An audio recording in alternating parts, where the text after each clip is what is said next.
Seringkali kita bertanya,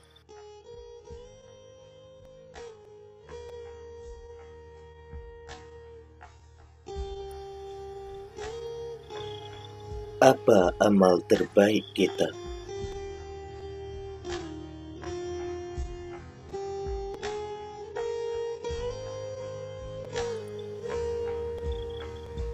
Padahal mereka ada dalam keseharian kita.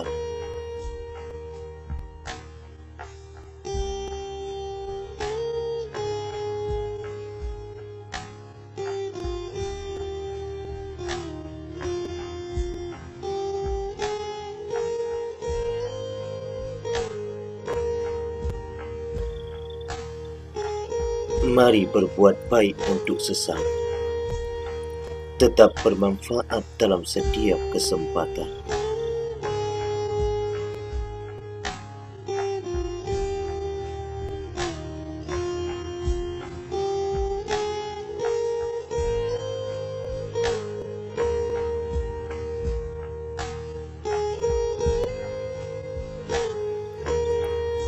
Lembaga Peduli Duafa Aceh (LPDA).